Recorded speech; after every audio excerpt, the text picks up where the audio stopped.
أشهد أن لا إله إلا الله وحده لا شريك له وأشهد أن محمدا عبده ورسوله أما بعد فأعوذ بالله من الشيطان الرجيم بسم الله الرحمن الرحيم الحمد لله رب العالمين الرحمن الرحيم مالك يوم الدين إياك نعبد وإياك نستعين اهدنا الصراط المستقيم صراط الذين أنعمت عليهم غير المغضوب عليهم ولا الضالين. The Battle of Tabuk was being discussed. I will mention further details of this journey today. The attempt of the hypocrites to harm the Holy Prophet ﷺ on this occasion has also been recorded. These details are as follows. In the background of the Battle of Tabuk, a joint conspiracy was being hatched by the Jews, the Christians, and the hypocrites. When all their schemes failed, and when they were unsuccessful in putting an end to Islam and the Holy Prophet ﷺ, as they had tried to assassinate the Holy Prophet ﷺ on several occasions, this conspiracy was their last resort. And if, as before, divine help and succor would not be with the Muslims, there is no doubt that this conspiracy of the hypocrites would prove to be the most successful. The reason for this is that at every stage the destruction of the Muslims was certain. We have already observed this in their previous attempts. However, the same God who granted the Muslims an unimaginable triumph in the battlefield of Badr, and whose continuous help and succor made the Muslims triumphant all the way until the Battle of Hunain, would help them again. At every occasion, the danger, the very protection of Allah the Almighty was with the Holy Prophet ﷺ.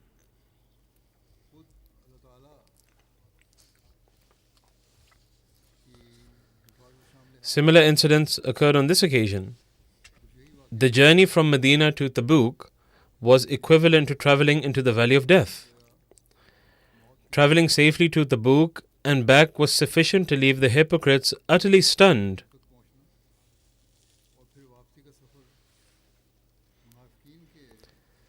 Furthermore, the retreat of the army supported by the Emperor of Rome, or for them not to come forward to confront the Muslims, was another astonishing fact.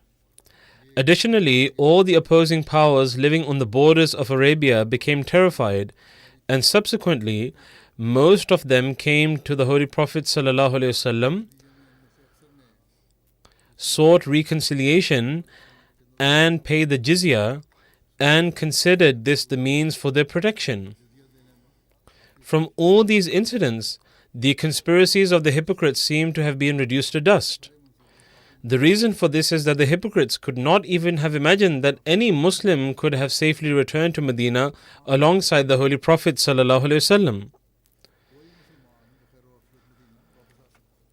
As such, when this army of 30,000 soldiers waved its flags of victory and divine support and sets off to return to Medina under the leadership of its beloved Prophet ﷺ, the hypocrites considered it essential to shoot the last arrow in their quiver And that was to prevent the Holy Prophet ﷺ in any way possible from returning to Medina, God forbid. To achieve this, they conspired to assassinate the Holy Prophet ﷺ. In fact, it is not far-fetched to say that this had been pre-planned as a final blow. That is, their first conspiracy was that the Muslims would die on the journey or in Tabuk. However, if they survived and started returning, they would be killed on the way. This option could be true, as not all of the leaders of the hypocrites were with them. Rather, a party of the hypocrites was with them, which did not leave any stone unturned in spreading vicious propaganda against the Muslims on every occasion. However, they could not have taken such a big step if this had not been pre-planned. In any case, they acted upon this dangerous conspiracy in the following manner.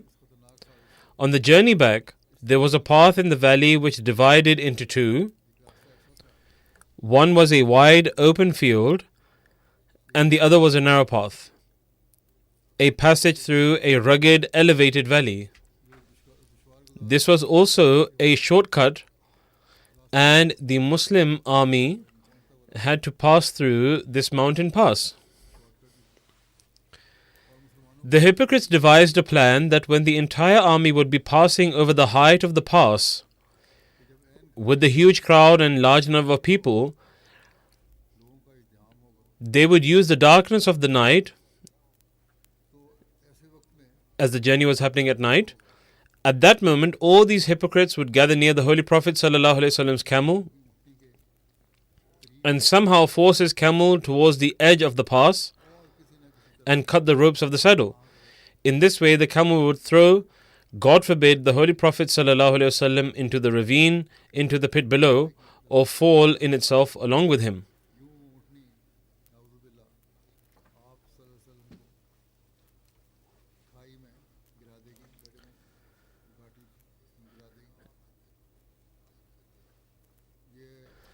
And in the darkness of the night, it would be assumed to be an accident, and no one would suspect a planned assassination.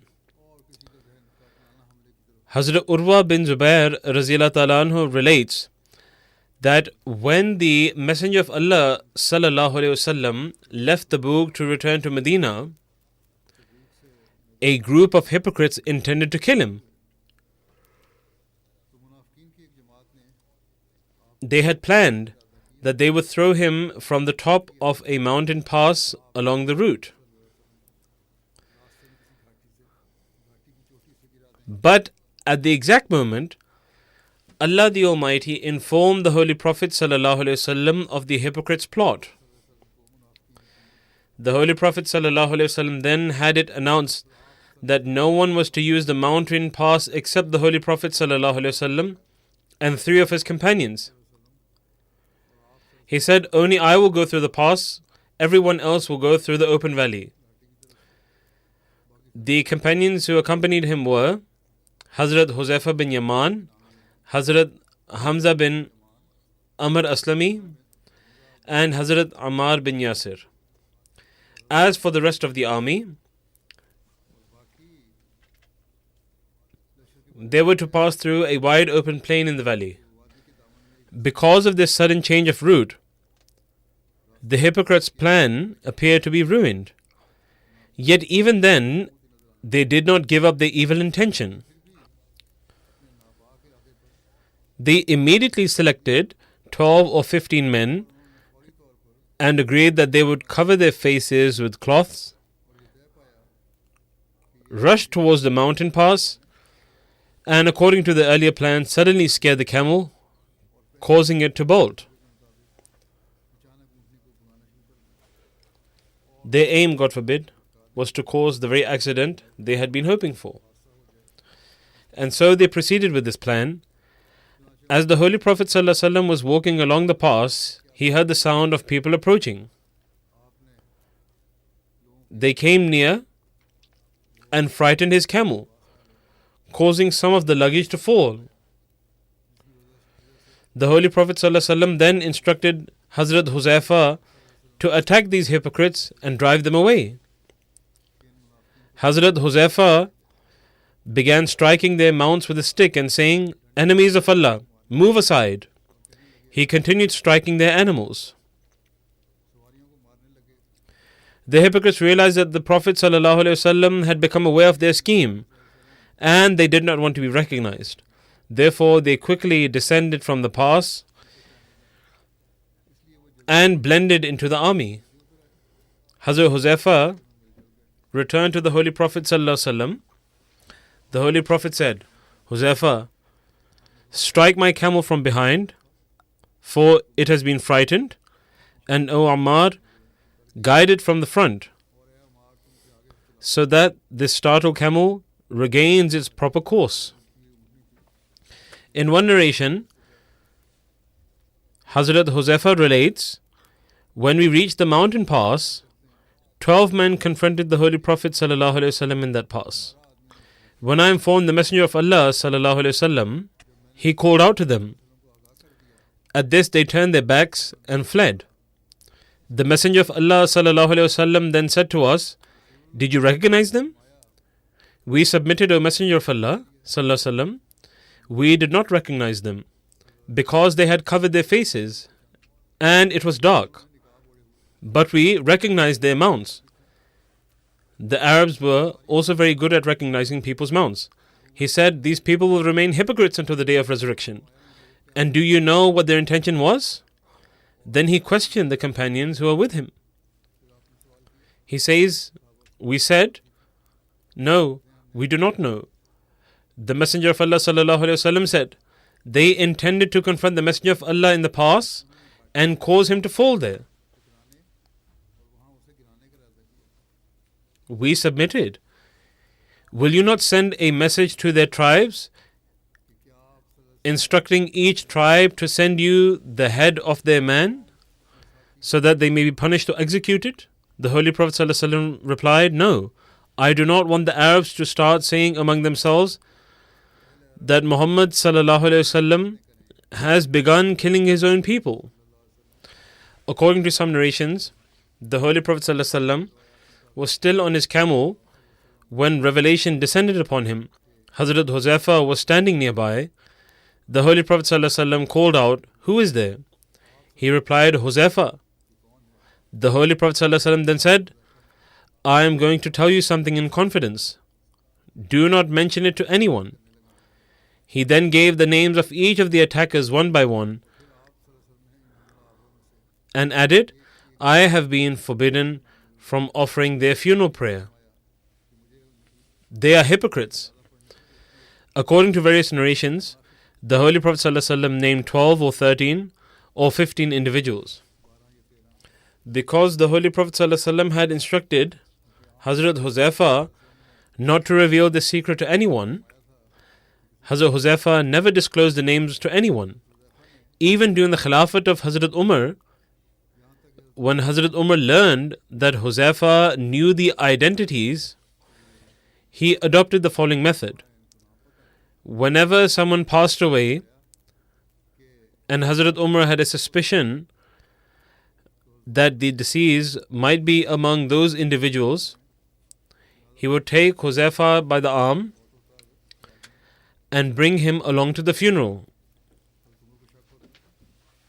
If Huzaifa refused to attend the funeral prayer, Hazrat Umar would understand that this was one of those people, and he too would refrain from attending the funeral prayer. According to the narration in Sahih Muslim, there were 14 or 15 hypocrites, but it has also been explained that 12 of them were hypocrites who took part in this plot, and the other 3 were companions who had climbed the pass at that time, but they had not heard the announcer call out that the open plain field should be taken instead of this route. Due to this, these 3 people were considered innocent. In the morning, the chief of the Aus tribe, Hazrat Usaid bin Huzair, met with the Holy Prophet ﷺ. The Holy Prophet ﷺ told him that the previous night some hypocrites intended to follow the Holy Prophet ﷺ in the mountain pass, cut his camel's reins in the darkness of the night and poke it with something sharp to cause it to run fast in hopes of making him fall off the camel. Upon this, Hazrat Usaid said, O Messenger of Allah sallallahu alaihi wasallam, give every tribe the order to kill any person who was part of this plot. He very passionately continued, O Messenger of Allah sallallahu alaihi wasallam, will such people be left to roam freely? How much longer will we go without taking action against them, despite the fact that the hypocrites are less in number today and have been disgraced, while Islam has become firmly established? The Holy Prophet ﷺ replied, I do not like for people to say that once the battle between myself and the disbelievers concluded, Muhammad began killing his companions.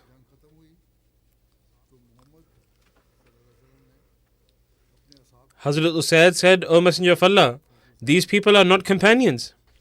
How could they be considered to be from among your companions? The Holy Prophet ﷺ said, do they not profess the Islamic creed? Hazrat Usaid said, indeed they do, but this declaration does not mean anything.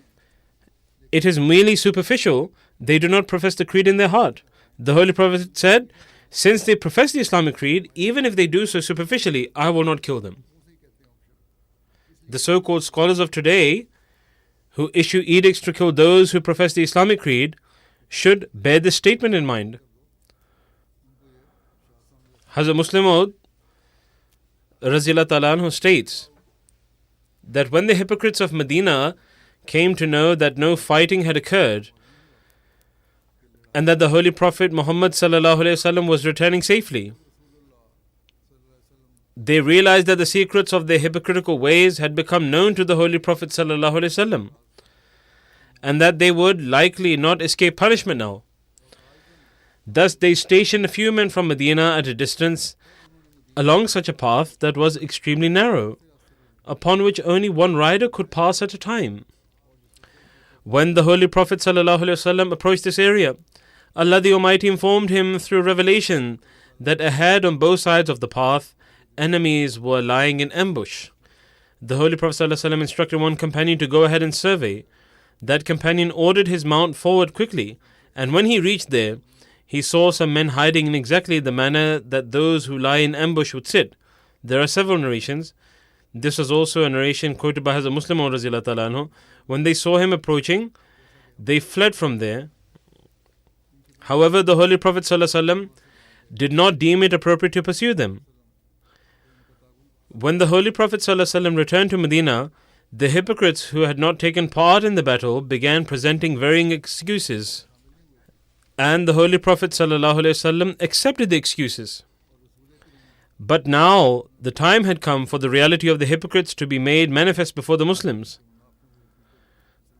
In any case, whether the accounts say they were sitting down or if they ran away, the incident of exposing them is one in every narration.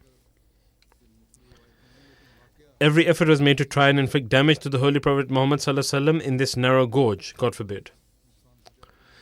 As has been mentioned, following the victory of Makkah, the hypocrites' movements intensified. And when these hypocrites observed that the surrounding tribes of Arabia, Jewish tribes included, had suffered defeat and lost their power, they began planning to seek the support of powers outside Arabia like the Caesar of Rome. They also planned on establishing a permanent headquarters within Medina where they could regularly meet to contrive plans against Islam and the Muslims and store weaponry.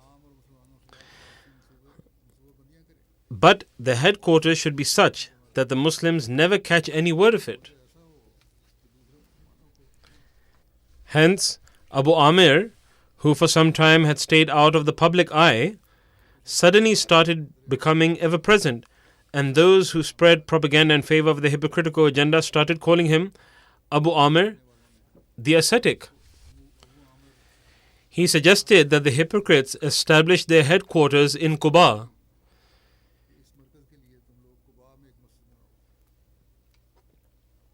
History further records that this person was known as Abu Amr the Ascetic and belonged to the Khazraj tribe. This has been mentioned in other sermons as well. After the Holy Prophet ﷺ came to Medina, Abu Amr relocated to Makkah, where he instigated the tribes of the Quraysh against the Holy Prophet Muhammad ﷺ, reassuring them that they would have the full support of Abu Amr and his tribesmen, saying, "When you attack Muhammad, we will join you." During the expedition of Uhud, he was with the Quraysh. Upon seeing the advancement of Islam, Abu Amr became greatly distressed and began to burn in the fire of jealousy.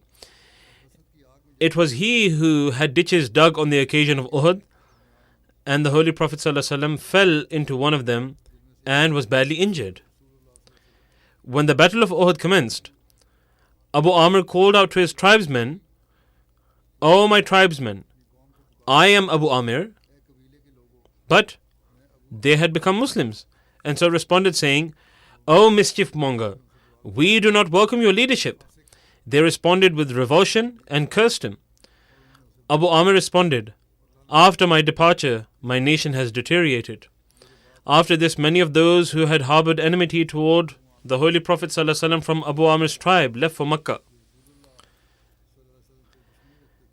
This actually had taken place before this instance. When Abu Amr left for Makkah, these people also left for Makkah, those who were from his tribe and had not become Muslims. They numbered approximately 50 people. This is also found in the narrations, a prayer that the Holy Prophet ﷺ made against Abu Amr, that he should die a death of solitude away from his people. One narration mentions that when the Holy Prophet ﷺ arrived in Medina, Abu Amr met him and asked, "O Muhammad ﷺ, to what do you invite people?" Upon which the Messenger of Allah ﷺ replied, "I invite you to the religion of Abraham, the same faith which you also claim to be searching for." Abu Amr asked, "Are you also of that same faith?" The Holy Prophet ﷺ replied in the affirmative, and then invited him to Islam. Abu Amr rejected this invitation. He displayed jealousy and spoke ill of the Holy Prophet ﷺ.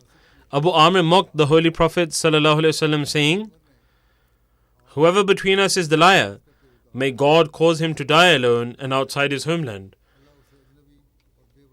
He was indicating toward the Holy Prophet ﷺ. The Holy Prophet ﷺ responded, "Yes, may God do so with the liar." Abu Amr continued to prevent the people of his tribe from following the Holy Prophet ﷺ and kept urging them not to obey him. Meanwhile, the signs and miracles of the Holy Prophet ﷺ were appearing increasingly with each passing day, and the number of his followers continued to grow, particularly among the very people of Abu Amr's own tribe who were entering Islam. Seeing this, Abu Amr became all the more enraged. He joined hands with the hypocrites and built a mosque, which in the history of Islam came to be known as Masjid al-Dirar, so that he could gather people there, converse with them, and dissuade them from following the Holy Prophet ﷺ. According to one narration, Abu Amr said to his fellow conspirators, "Build a mosque and establish it as a military base where you can prepare for war. I will go to the Caesar of Rome and return with a vast army so that Muhammad ﷺ and his companions may be driven out of Medina." Thus Abu Amr departed for the Roman Empire and met the Roman Emperor Caesar in Syria. He tried to persuade him to wage war against the Holy Prophet ﷺ and the Muslims, saying, "They are weak, poor, and few in number, whereas the enemies are many. You have nothing to fear from them, but if you do not take action against the Muslims now,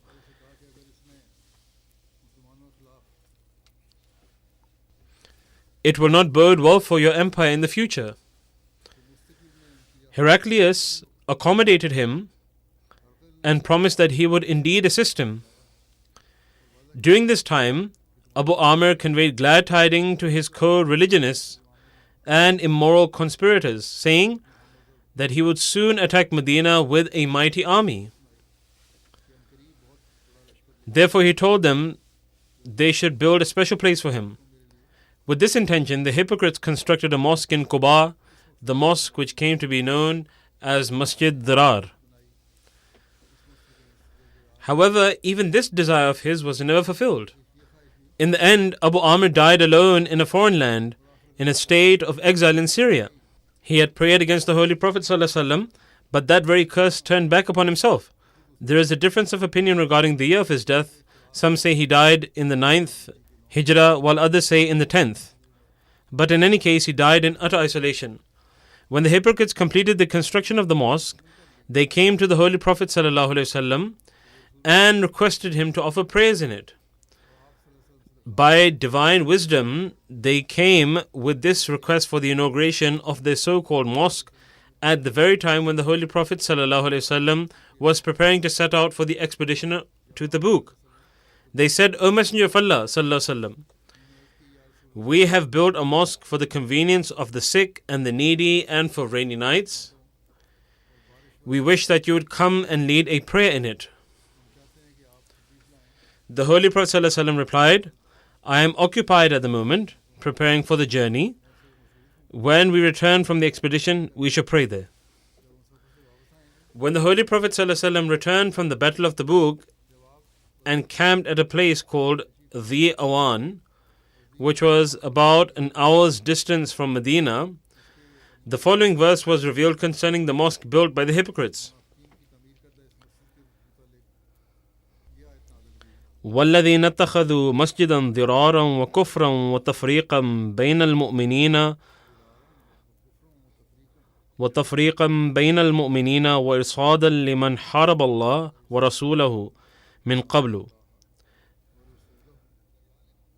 وَلَيَحْلِفُنَّ إِنْ أَرَدْنَا إِلَّا الْحُسْنَى وَاللَّهُ يَشْهَدُ إِنَّهُمْ لَكَاذِبُونَ.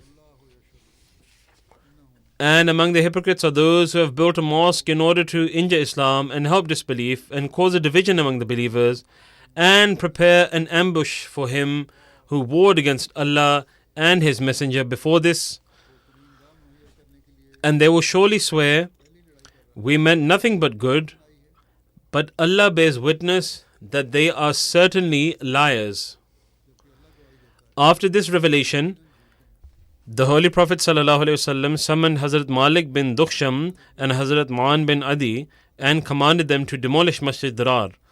According to some narrations, the Holy Prophet ﷺ also sent Hazrat Asim bin Adi, Amir bin Sakan, Wahshi, the slayer of Hazrat Hamza, and Suwaid bin Abbas for this task.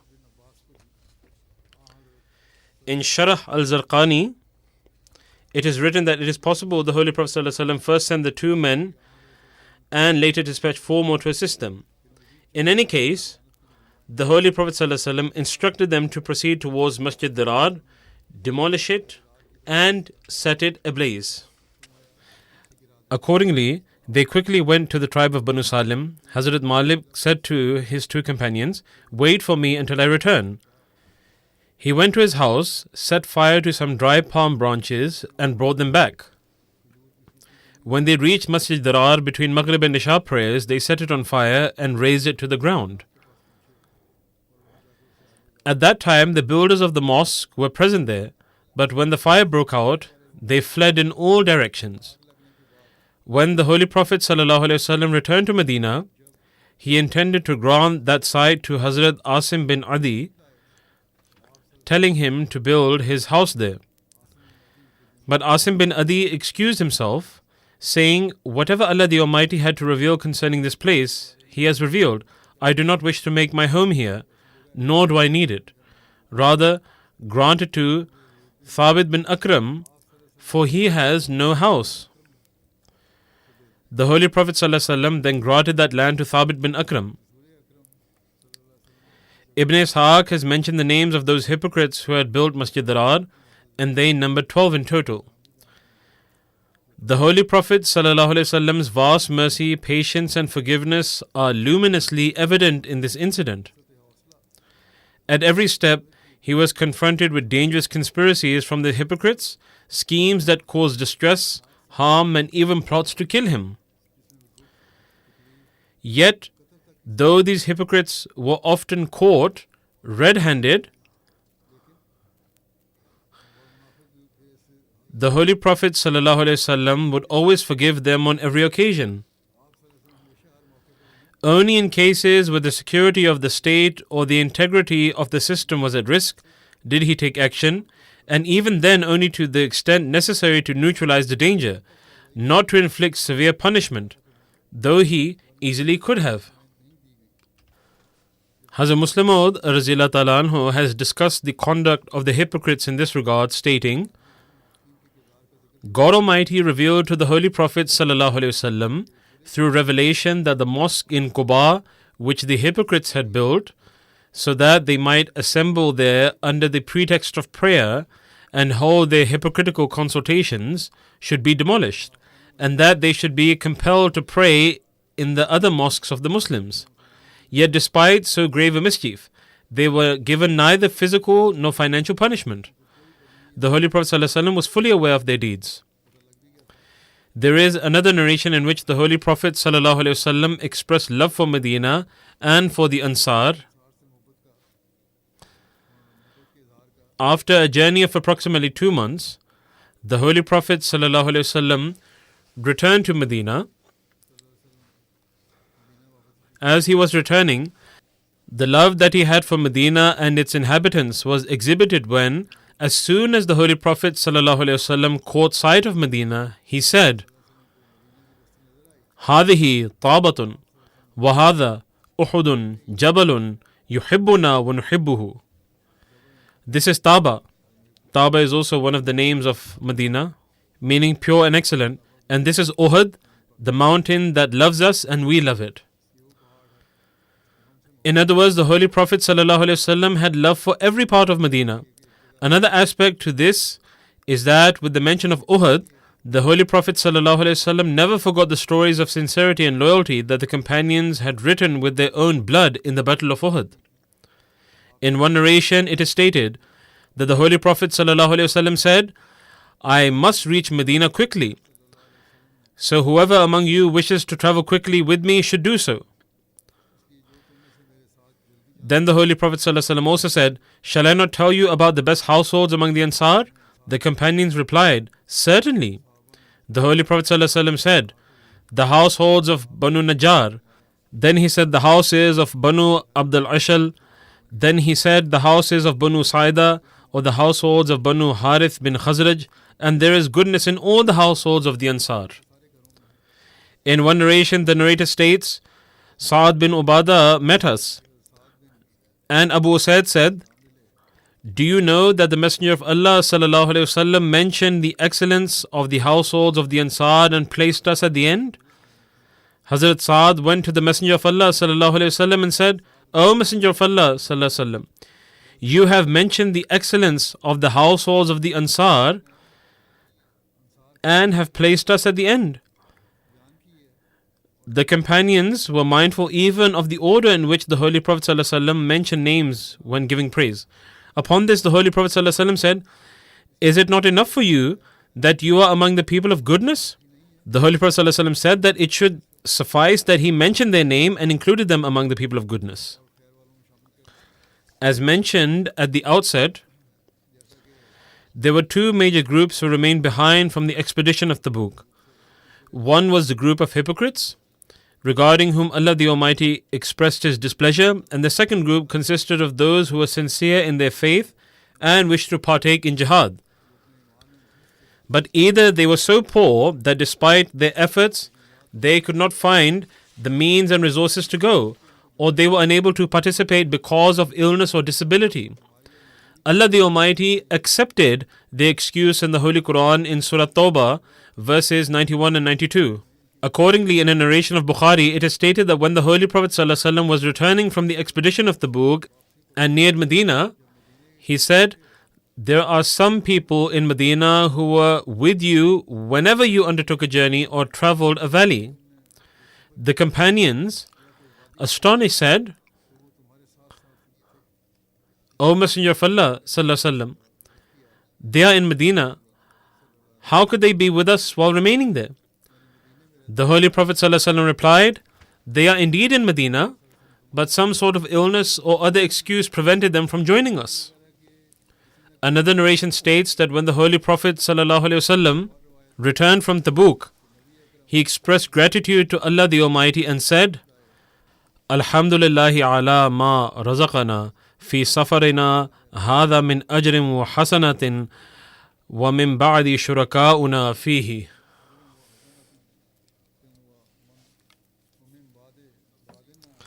All praise belongs to Allah, who granted us reward and goodness in this journey, and who also included those who remained behind as participants with us in this reward and goodness. Hazrat Aisha submitted, O Messenger of Allah sallallahu alaihi wasallam, you endured the hardships and difficulties of the journey and thus became deserving of this reward. But how did they come to share in this reward without having borne any hardships? And who are these people who have been included? The Holy Prophet ﷺ replied, there are some people in Medina who are with us no matter where we traveled and no matter which valley we were in. Illness prevented them from going out with us. We are their warriors and they are our companions while remaining in their homes. By him in whose hand is my life, their prayer against the enemy is more effective than our weapons. The prayers they offered while remaining in their homes was such that Allah the Almighty accepted them.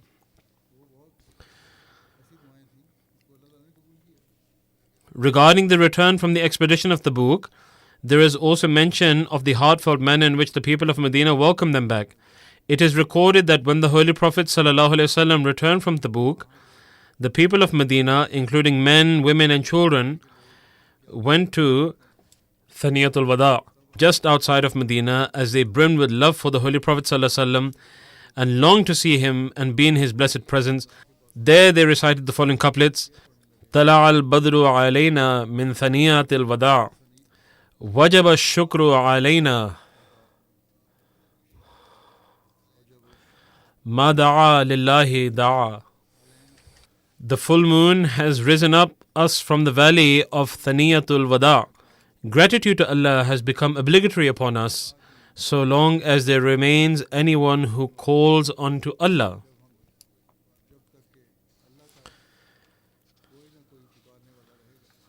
The people of Medina reciting these couplets in deep love for the Holy Prophet ﷺ is mentioned in two instances.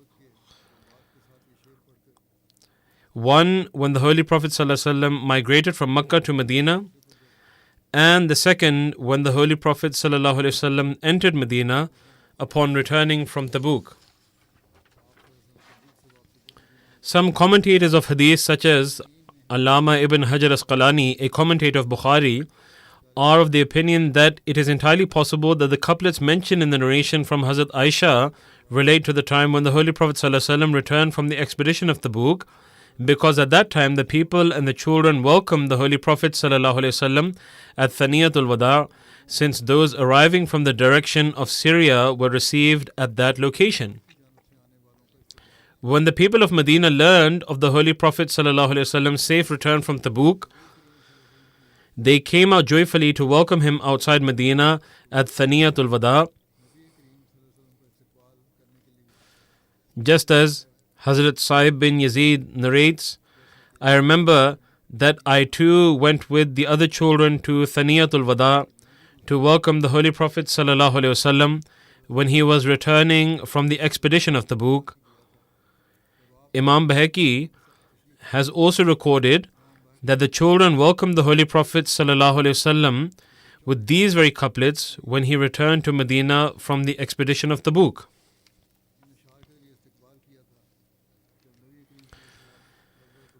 In any case, it is entirely possible that these couplets were recited on both occasions.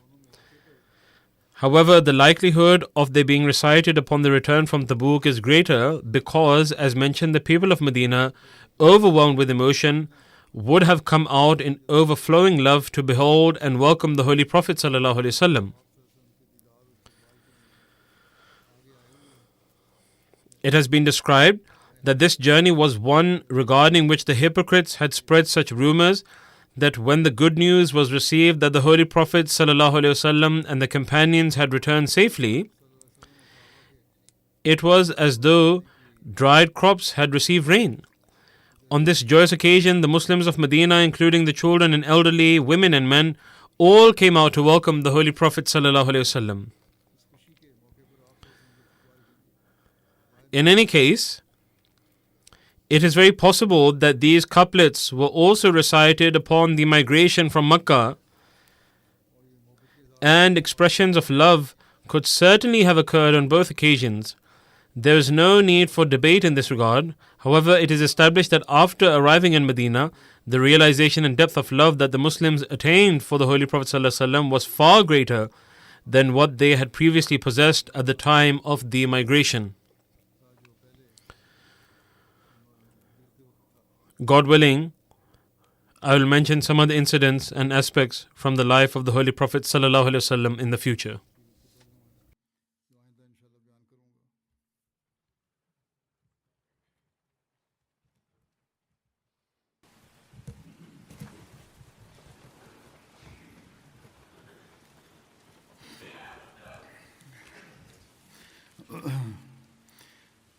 Alhamdulillah, alhamdulillah, nahmaduhu wa nasta'inuhu wa nastaghfiruhu wa nu'minu bihi wa natawakkalu alayhi wa na'udhu billahi min shururi anfusina wa min sayyiati a'malina.